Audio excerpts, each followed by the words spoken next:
Numbers came out last week. Unemployment down to 4.4%, 30,000 jobs since over the last month. But is this where you want to be? Well, we've got a long way to go, but we're now, almost up to 400,000. Now these numbers will get changed. And in terms of the unemployment, I mean, it's good, but it doesn't take into account discouraged workers. So I've never tried to use those numbers as sort of the flag. I think it's the total number of jobs. And yeah, John, I not only feel good about the increase, but I feel good about the diversified nature of it. I mean, it's not just one area where we're doing better.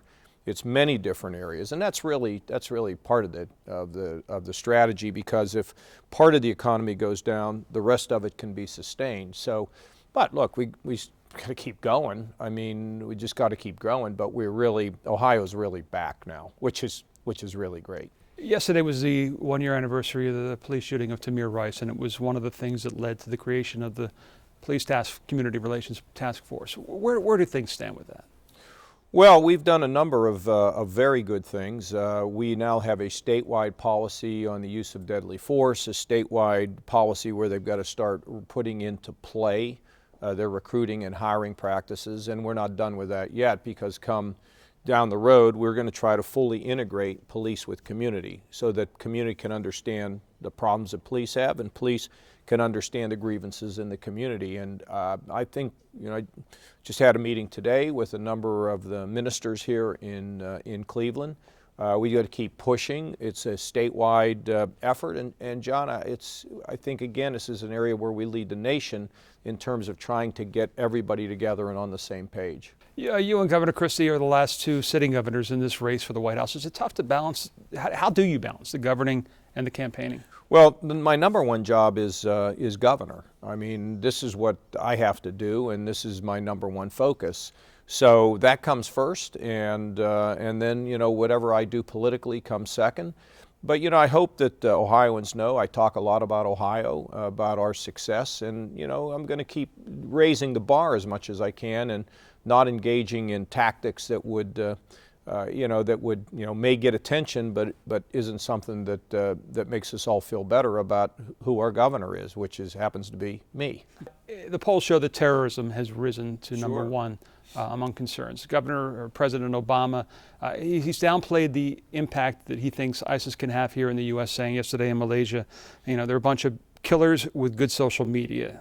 Is that the way to be looking at this? I don't think so. I think this is a consistent and a very well thought out program on the part of those that want to destroy the way we live. I mean, if we look at 9/11, Chattanooga, Fort Hood, if we look at Charlie Hebdo in Paris, we look at the attacks in Paris, and now the disruptions in Belgium, it's clearly a worldwide effort to try to destroy our very way of life. Here in our country, here in Ohio, we have a joint terrorism task force, FBI, a lot of law enforcement, all connected, human intelligence, and we've disrupted, as you just reported the other day. We found somebody in Akron who has been dealt with. You have to have intelligence on the ground, but and they have to be able to know what's happening to disrupt the plot. If you talk to law enforcement, they're very concerned about the possibility of a domestic attack.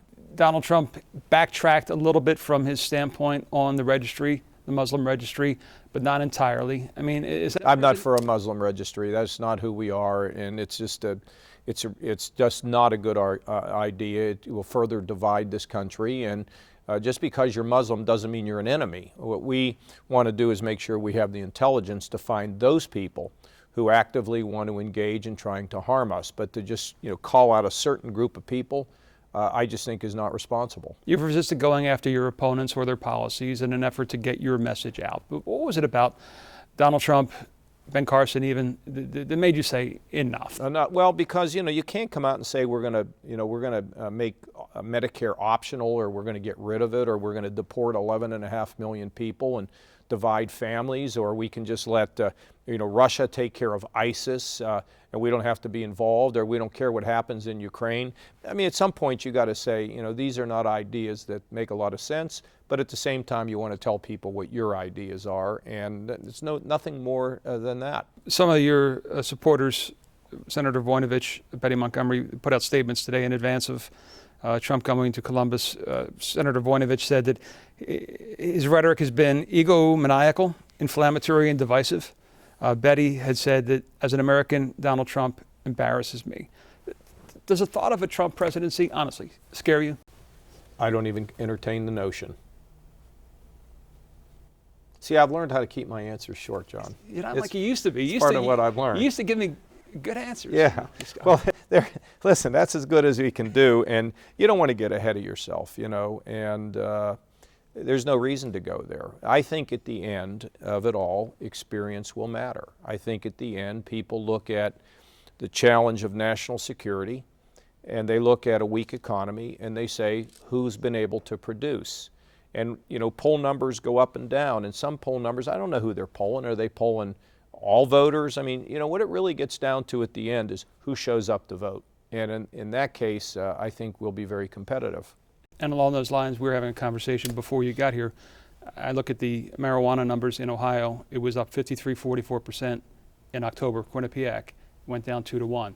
People have an opinion on certain things in general, but when they take time to think about it and go into the voting booth, it's very often different. And I imagine, you know, you see the same situation. I think so. I think that's true. And by the way, thank goodness we defeated making, you know, having drugs legal, because if there's any big crisis we need to constantly face, it is this crisis of overdoses, drug addiction. I mean, it is and every time we think we got our hands on it, something else pops up. And to give you a good example, you know, it used to be just heroin, and now it's heroin laced with this drug called fentanyl, which is used, believe it or not, given to people at the end of their lives when they die of cancer. And somebody's figured out if you take that and you combine it with heroin, you know, you get a bigger high. I mean, it's just crazy, but we're staying on it. And we do have some big breakthroughs here. We now are going to be announcing protocols both on acute prescriptions of drugs along with the chronic prescribing of these drugs. This is a very big deal because people, when they get themselves hooked on these opioids, and then it becomes harder for them to find them, they tend to turn to things like heroin. It's a cheaper high and a more deadly high. This is a battle that I'll be waging as long as I'm governor, and it's one that's going to have to be waged for a long time. One of the things that came out of the marijuana defeat, though, was the support for medical marijuana. Is that something legislatively that, you know, the state, you can see the legislature taking into their own hands and maybe crafting it? Well, right down the street from where we sit is the Cleveland Clinic. They're one of the greatest medical operations in the world. And the question is, what do the doctors say there? And if the doctors say we need it, okay, but if the doctors say we don't need it, that's a whole nother issue. And so I think it's okay for the legislature to take a look at it, to listen to experts. I think it's incumbent on me to have our health people take a look at it and try to do what we think will bring the greatest relief to people. And if it involves a controlled use of that, you know, that's something we're going to have to really think seriously about, because we don't want to be on the ballot all the time and lose this issue and legalize drugs. So we may need to be proactive. We'll see.